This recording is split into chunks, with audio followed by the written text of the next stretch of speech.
Joriy yilning 19 sentyabr kuni O'zbekiston Respublikasi aholi va qishloq xo'jaligini ro'yxatga o'tkazish ishlarini tashkil qilish bo'yicha Prezidentimizning PF 173-sonli farmonlari e'lon qilindi.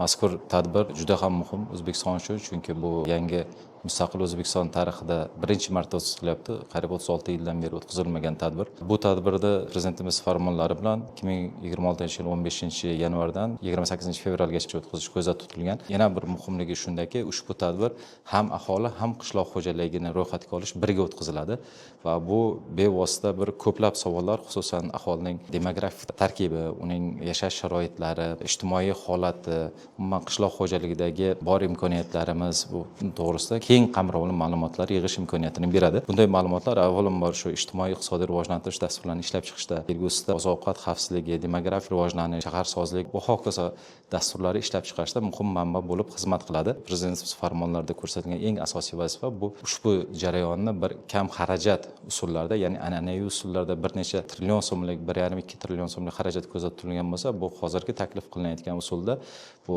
ma'lum bir internet imkoniyatlaridan, ya'ni zamonaviy texnologiyadan foydalangan holda va ma'lum bir qismini mahalla yettilik imkoniyatlaridan foydalanib, kam xarajat samarali usulda o'tkazish belgilab berilgan. Ushbu farmonda tegishli vazirlik va idoralarga, xususan Milliy statistika qo'mitasiga, mahalla uyushmasi, tegishli qishloq xo'jaligi vaziri va shu vazirlik va idoralarga bir nechta muhim topshiriqlar berilgan. Ya'ni biz o'sha 3-3,5 oy davomida tayyorgarlik ko'rish, buning ro'yxatga olish tadbirlarining ahamiyati, uning roli, muhimligi, xususan eng muhim masala shaxsga doir ma'lumotlar xavfsizlik ta'minlanishi to'g'risida keng jamoatchilikka tushuntirishlar berishimiz, targ'ibot tashviqot ishlarini olib borishimiz va aholimiz shunda masalan internet imkoniyatlaridan faol ko'proq ishtirok etib, aniq ma'lumotlar yig'ishga e'tibor qaratiladi. Shuning uchun eng asosiy vazifalar qilib bu yoqda hududiy shtablar tashkil qilish, vazirlik va idoralarning rahbar xodimlarini ma'lum bir hududlarda ishlarni tashkil qilish, biriktirish masalalari farmonda ko'rsatilgan. Biz hozirdan bu ishlarni boshlab yubordik.